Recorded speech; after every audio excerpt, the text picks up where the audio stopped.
Happy New Year! It's a new year and a new studio. Hope you can tell that this is not a permanent solution, but this we are right now, since I am currently spending the Lunar New Year and also actually stored my entire apartment here in Ilan at my girlfriend's parents' house. But although we're far from done with this move, I have already learned so many things about Taiwan, about the Taiwanese people, and also a few things about myself. So in this video, I want to share the top things that I have learned while moving here in Taiwan. Of course, the first step when it comes to moving apartment is just get rid of all the stuff that you have in your old apartment, and it turned out that that was not as easy as I thought it would be. I went onto Facebook Marketplace, created a bunch of listings, and just tried to sell this to a very reasonable price to you fellow Taiwanese or other foreigners living here in Taiwan. And I don't really know what happened, because normally we would say that Taiwanese people are just the most amazing and the friendliest people you've ever met, unless they are in traffic. And I think that I had to change that saying to unless they are in traffic,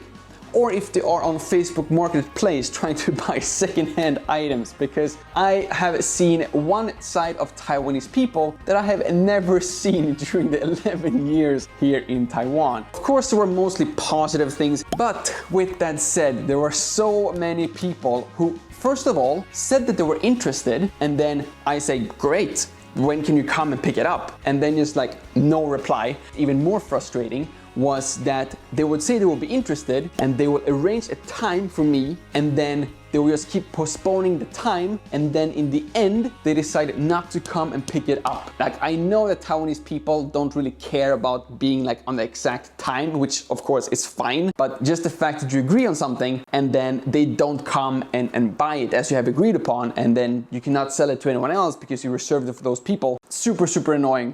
Okay, moving on. Next up on the list is something that completely blew my mind and that I have no idea about, that no one has told me after living in Taipei for 11 years. And that is that you can throw your garbage without waiting for the garbage truck. And I'm not talking about that if your own apartment has these like lösechu, so you can just like throw your garbage there. I'm talking about, and I hope you're sitting down now because this will absolutely blow your mind. You can actually take your garbage at pretty much any time as long as the garbage station is open, and drive it to the garbage truck parking lot garbage station yourself. And I don't know the exact opening hours for your specific garbage station, but it's basically like 6 a.m. to like 8 p.m. or something. We actually did not use this service for our actual move, but Lala Move seems to be just simply amazing. I thought that was only for these, like, you know, a scooter with a small little, like, I call them Uber Eats boxes on the back of the scooter. Turns out that you can move pretty much whatever you want using Lala Move. This is not a sponsored video by them by any means, but actually some people who came, and the ones who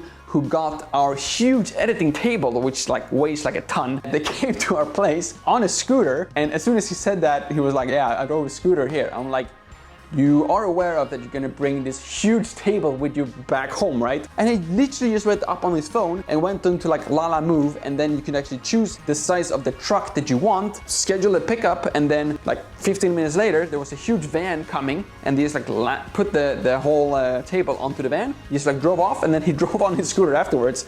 And if you're a foreigner, have no idea how to move like huge furniture, use Lala Move. That seemed super nice actually. This is also the week of the Lunar New Year, but I have to say I was positively surprised, because I noticed the last day before the Lunar New Year, everything was open as usual, and it was like business as usual. So everything was still open to like, you know, 10, 11 p.m., which in Sweden, if you do have like a longer holiday, like I'm talking like Christmas, New Year's, Easter, then the last working day before these long holidays are usually only half a day. So I was like super rushed, super panicking, and then like I woke up super early, and then in the afternoon at like 2, 3, I was just like, shit, okay, now I need to prioritize because things are gonna close down now in the afternoon. Turns out that everything was still open. So I actually had, on my last day at least, a lot of time to do all these small little things that I wanted to do before we could actually move from the apartment. With one of the most challenging tasks, my last day of the move, being to actually change all the link chains, all the coins that I had collected during the 3 years living together with Yuan in our Guting apartment. And now, before we continue, I know that some of you would just write in the comments saying that why didn't you just take these coins, put that into your yo-yo car every time you took the MRT? I don't know. Like, I don't like handling coins, so I would not purposely in the morning bring coins with me. I'm just trying to like not handle coins or bills as much as possible. I just want my phone and my credit card, and that's how I would pay money. Side story, on the way over there, literally the last thing that happened as I was trying to park right outside of the bank, of course this huge bucket of coins just like fell on the ground as I made that last turn to go into the park, and everything just fell out literally outside of the entrance of the bank, and I was still wearing like my helmet and just like scraping up all this money on like the sidewalk. I never felt more like a criminal and a bank robber than in that moment. And of course this happens like in the middle of the move when you already lived out of like your suitcase for like 2 weeks. But eventually I managed to like scrape up all those coins, going to the bank, looking for this like coin ATM, which of course turned out to be broken that day. So I literally spent 2.5 hours in the bank just like filtering out all my money. Overall, once I did actually bring all this to the bank, it was super easy, and of course the staff at the bank were super helpful. Thank you all so much for all the help. It makes me so much more grateful for living in a country where things most of the time are actually very convenient, and especially Taiwanese people always willing to help you in any way possible. And speaking about helping me out, I also want to thank Google for sending me their new Google Pixel 7 Pro, which actually have really helped me out now again.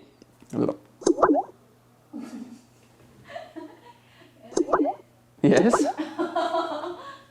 And speaking about friendly people, and also in this case friendly companies, I also want to thank Google for sending me this Google Pixel 7 Pro and their new Google Pixel watch. And I think I'm not the only one here who are actually using the camera function in my phone way more than the actual phone function in my phone. And when it comes to Google Pixel, then Google Pixel's cameras are undeniably the best cameras in the entire industry. And don't take my word for it, but do please take Marques Brownlee, MKBHD's word for it, since he made a huge test on whose photo was the best. And turns out that the Google Pixel photos were the ones that were most liked by his audience, which I have to admit, sadly, is a little bit bigger than my audience. Welcome to the Blind Smartphone Camera Test, Scientific Edition. We took 16 smartphones that came out during this year, and then we took the same exact photo with each one of them. My winner for portrait mode and night mode was the Pixel 7. So the Pixel 7 Pro came in second, fourth, and first in the 3 categories. But in addition to the camera and the hardware itself, this phone also has tons of other camera functions and also amazing camera software and some other really great features as well. Now, I will not bore you with all the technical details, mainly because I have no idea about the technical details myself, but literally the first time you pick up the Pixel 7 Pro, you will right away notice all the smart improvements and functions compared to other not so smart smartphones. Of course, you can adjust any color and exposure of a photo you have already taken, but with the Pixel 7 Pro you can also unblur any photos you might have taken on a bumpy road on the way to a temple for Lunar New Year. Bye-bye. And you can even remove entire people from the background of your photos. And when I did my own small MKBHD inspired camera test as well, there literally was no competition compared to my iPhone 14 Pro Max, especially when it came to night market photos thanks to Google Pixel's night sight mode and zoomed in video with lots of camera movement, since the Google Pixel 7 Pro has a built-in video stabilization mode and 5x optical zoom as well. And speaking about movement, the Google Pixel Watch, in addition to being the first Google smartwatch, you know, the company behind Google Maps, Google Calendar, Google Assistant, which if you aren't using every single day of your life, you definitely should, especially now since all these softwares now are fully integrated right on your wrist. This watch also has integrated Fitbit, comes with 6 months of Fitbit Premium, which will track pretty much every single health aspect of your life, including heart rate, sleep tracking, cardio fitness score, and tons of additional features if you also download the Fitbit app as well. In addition to all of this, it is of course also a really great looking watch as well, so you can always keep track on what time it is. For example, now I see that it's once again time to thank Google for sending this over and to get back to the rest of this video.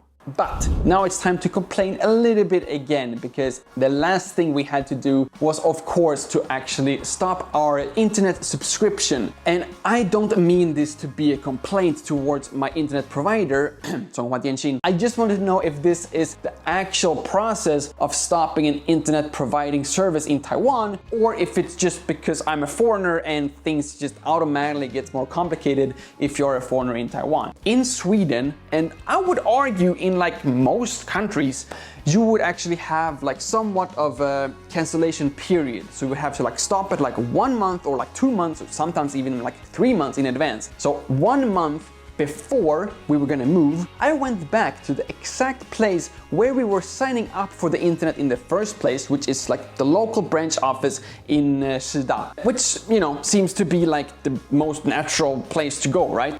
Oh my god, this is gonna be such a long story. Turns out that if you want to cancel your subscription, you have to go to Gongguan for some reason. I'm not really sure why, but I have to go to another office where I've never been ever to cancel a subscription, which I cannot cancel in the original office where I first signed up. Now, I know that I'm a foreigner, but I also know that I have a permit to both live and work legally here in Taiwan. And the reason for why I know I have a permit is because I literally carry that permit with me at all times. It's an alien residence permit, the ARC.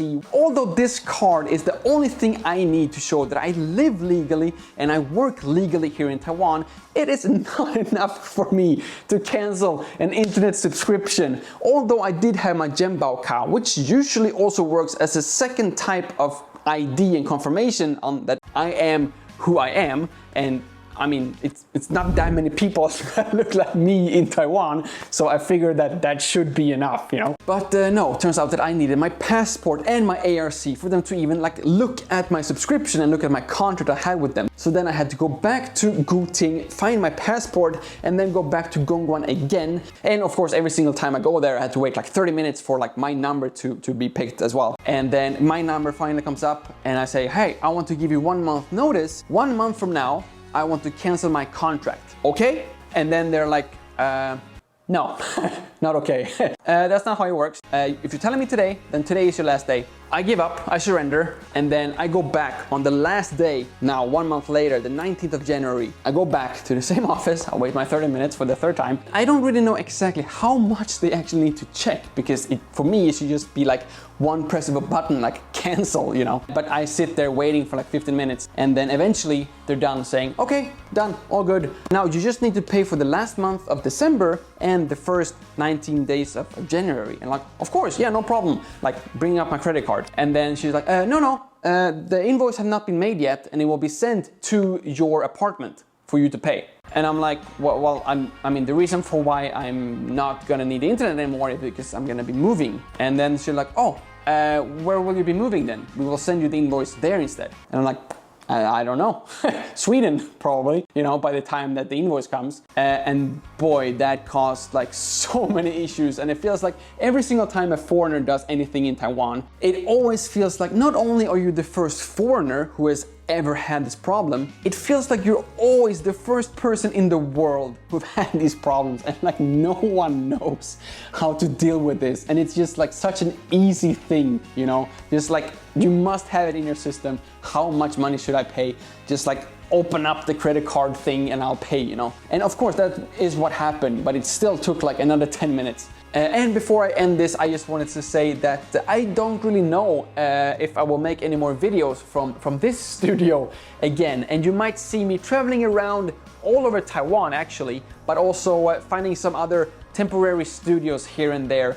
So if this background doesn't make sense in any future videos, please bear with me for a month or two. And then when I come back here to Taiwan again, sometime in mid-March, hopefully we can just start fresh on a new chapter somewhere here in Taiwan. If you do happen to have any information, or if you are maybe having a huge apartment somewhere in Taipei or New Taipei City that you might want to rent out to a YouTuber and a yoga instructor, then please do let me know, because we are very much looking for a new apartment here in Taiwan.